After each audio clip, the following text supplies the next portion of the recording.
Good morning students. BA second year third same की history की online कक्षा में आप सबका स्वागत है। पहले हम हमारे जो सिलेबस है, बुक है, उसकी इंट्रोडक्शन कर लेते हैं। जैसा कि स्क्रीन पे आपके सामने है, आपकी थर्ड सेम की बुक का नाम है हिस्ट्री ऑफ इंडिया, भारत का इतिहास। ये 1526 से 1857 ईस्वी तक का इतिहास हम पढ़ेंगे और ये आपका ऑप्शन 1 है, जिसका नाम है political history of India, Bharat का इतिहास। इसमें हमारा जो प्रथम लेसन है, जिसका नाम है मुग़ल साम्राज्य की स्थापना, बाबर और हुमायूं। तो सबसे पहले हम बात करते हैं भारत में मुस्लिम साम्राज्य की स्थापना की। तो मोहम्मद बिन कासिम द्वारा 712 ईस्वी से 13 के ईस्वी में सिंध पर आक्रमण के साथ ही भारत की राजनीति में इस्लाम का प्रवेश हो गया था और 11वीं शताब्दी से पहले के आक्रमण भारत पर कोई विशेष प्रभाव नहीं डाल सके, परंतु 11वीं व 12वीं शताब्दी के मुस्लिम आक्रमणकारियों ने भारतीय जनजीवन, राजनीति व समाज को व्यापक स्तर पर प्रभावित किया। इसमें मुख्य नाम थे मोहम्मद गोरी, जिन्होंने भारत पर आक्रमण किया, लेकिन 1206 में उसकी भी मृत्यु हो गई थी और उसने दिल्ली सल्तनत की स्थापना की थी। 1206 ईस्वी से 1526 ईस्वी तक दिल्ली सल्तनत के शासन की बागडोर विभिन्न 5 वंशों में रही। इन्होंने अपने अपने ढंग से सल्तनत को प्रशासित किया। इनमें से कुछ अधिक महत्वपूर्ण भूमिका निभा पाए, कुछ का योगदान कम रहा। लेकिन ये उल्लेखनीय बात है कि 1526 ईस्वी तक भारतीय समाज, संस्कृति, राजनीति में इस तरह रंगे गए कि इन्हें किसी भी तरह से अन्य भारतीयों से अलग नहीं किया जा सकता था। 21 अप्रैल 1526 को पानीपत के मैदान में बाबर व इब्राहिम लोदी के मध्य एक युद्ध हुआ। इस युद्ध में इब्राहिम लोदी की हार के साथ ही भारतीय इतिहास में एक निर्णायक मोड़ आया, जिसके फलस्वरूप 1206 ईस्वी में ऐबक द्वारा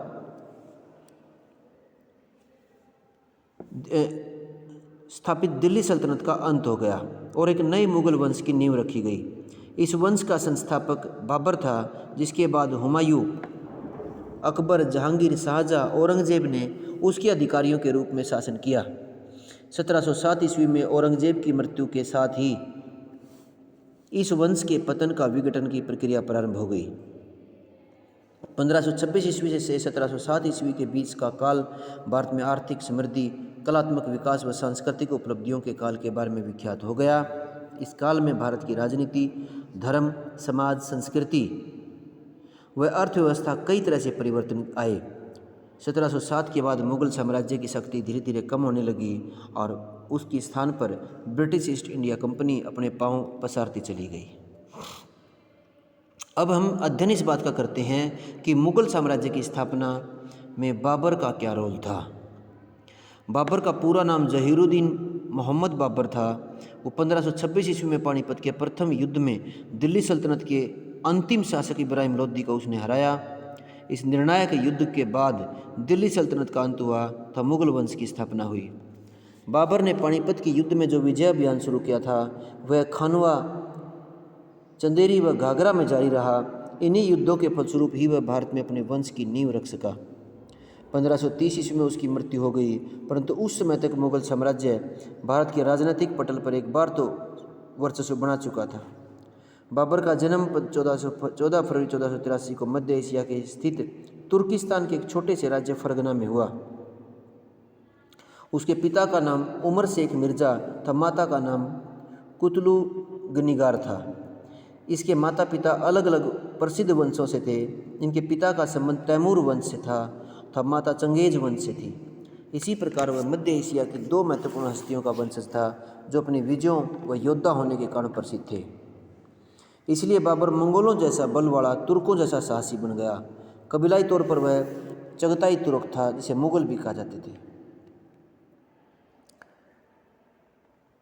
इसके बाद जैसे आता है, बाबर ने 1494 ईस्वी में शेख मिर्जा के भाई अहमद मिर्जा व महमूद खान ने संयुक्त रूप से फरगना की राजधानी अंदीजाल पर आक्रमण कर दिया, लेकिन जिसमें उमर शेख मिर्ज़ा को पूर्ण सफलता नहीं मिली। 8 जून को 1494 को मकान की छत से कबूतर उड़ाते हुए छत से गिरकर उसकी मृत्यु हो गई। अतः बाबर की आयु उसमें 11 वर्ष लगभग 4 महीने की थी। उसने शासन की जिम्मेदारी संभालनी पड़ी। बाबर फरगना का शासक। अपने पिता की अचानक मृत्यु के बाद जून 1494 में फरगना का शासक बना। उसके चारों ओर समस्याएं थी। उसके अपने ही सबसे खतरनाक शत्रु थे, उसकी सत्ता से पूरी तरह से खतरे में थी।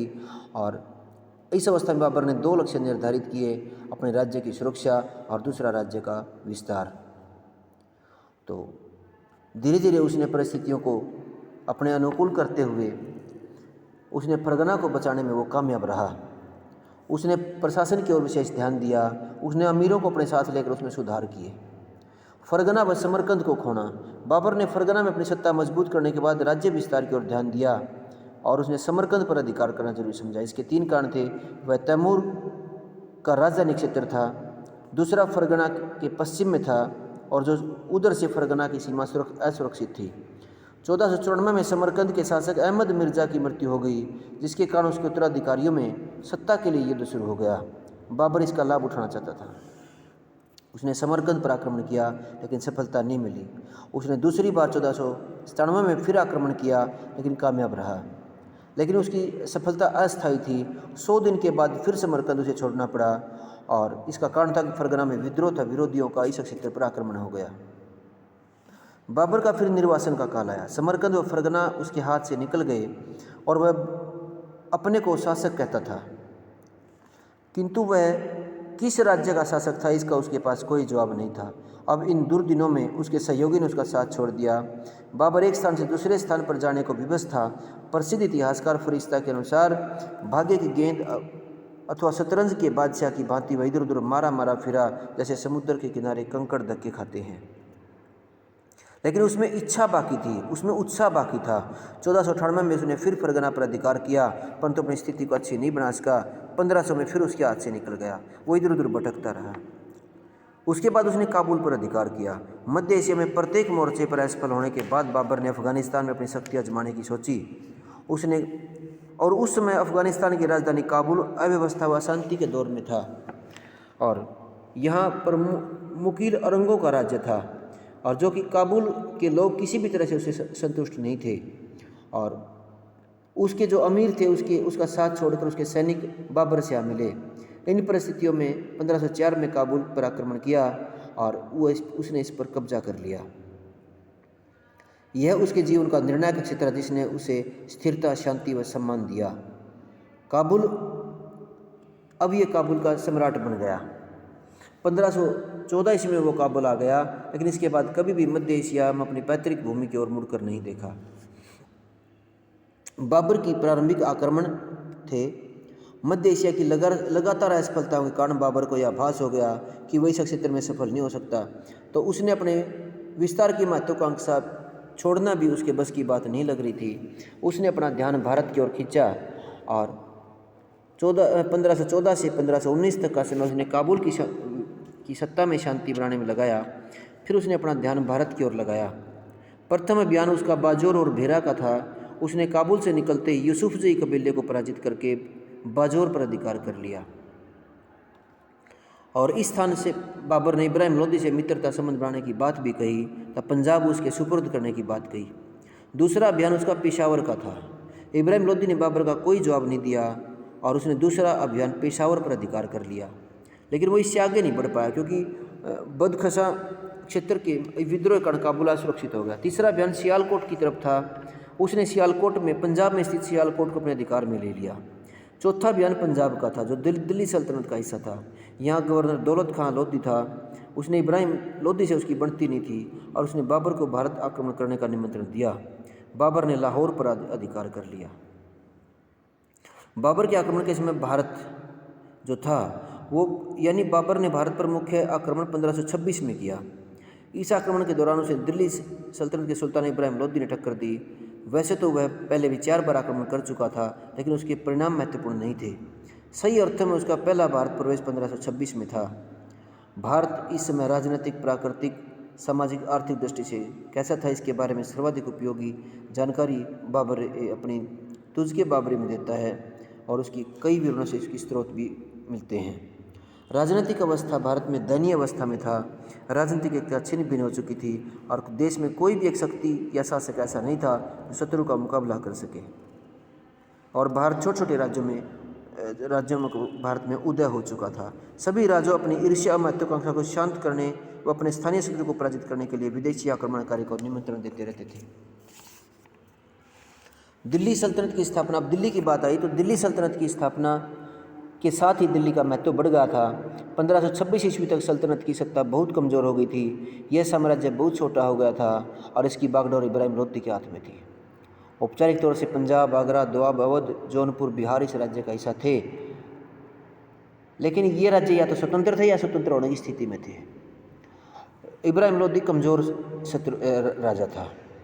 पंजाब दिखावे के तौर पर दिल्ली सल्तनत का हिस्सा था, लेकिन यहाँ स्वतंत्र गवर्नर जनरल स्वतंत्र राजा की भांति व्यवहार करता था। दौलत खान लोदी इब्राहिम लोदी का चाचा था, लेकिन उसकी इब्राहिम लोदी से उसकी बढ़ती नहीं थी, इसलिए उसने बाबर को निमंत्रण दिया।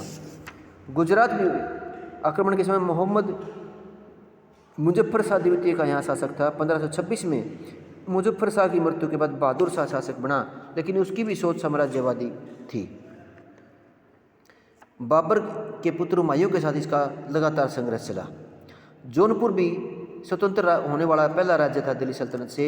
यहाँ पहला सुल्तान मुबारक शाह था और दिल्ली सल्तनत के सुल्तानों द्वारा इससे पूर्व इसे अधिकार में लेने के प्रयास किए, परंतु उन्हें विशेष सफलता नहीं मिली। मालवा भी फिरोज शाह के काल में अस्तित्व में आया।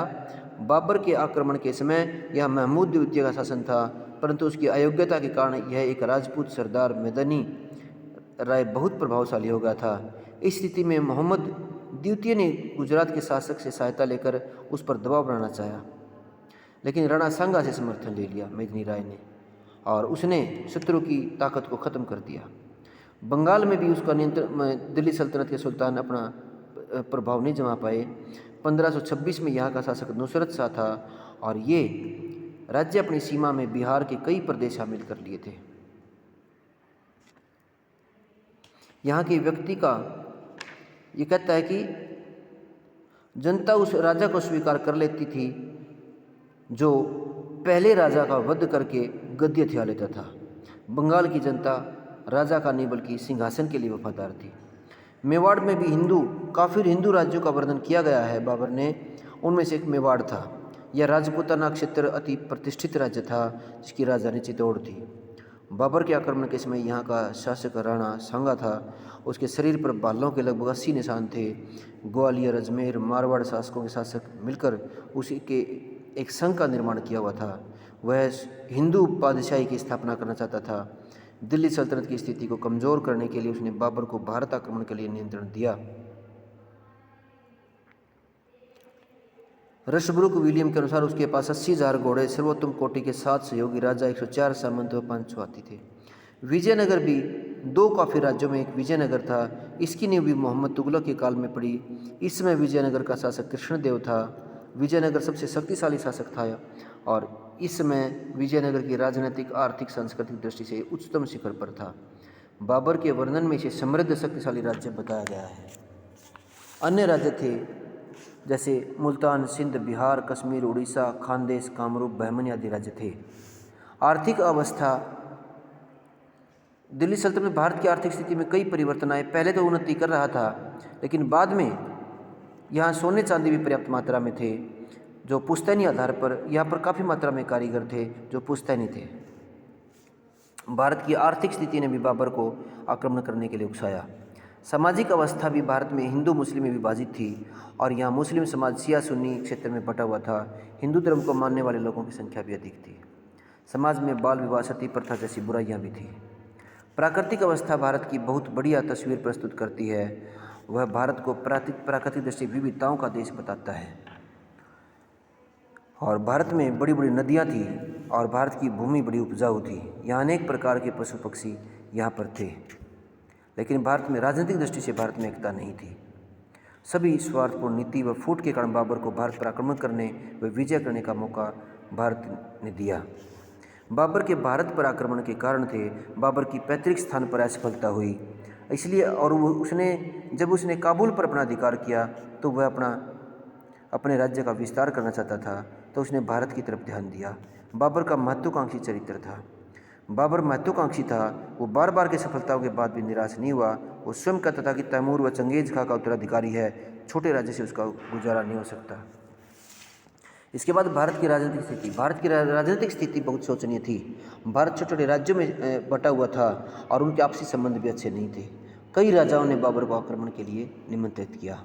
भारत की आर्थिक स्थिति मजबूत थी और यहाँ पर धन संपदा के भंडार थे और वह भारत की धन को भी प्राप्त करना चाहता था। भारत से आक्रमण का निमंत्रण। उसने कई राजा जो थे भारत में, उनका आपसी उनमें मतभेद थे और उनके अंदर कोई भी राजनीतिक एकता नहीं थी।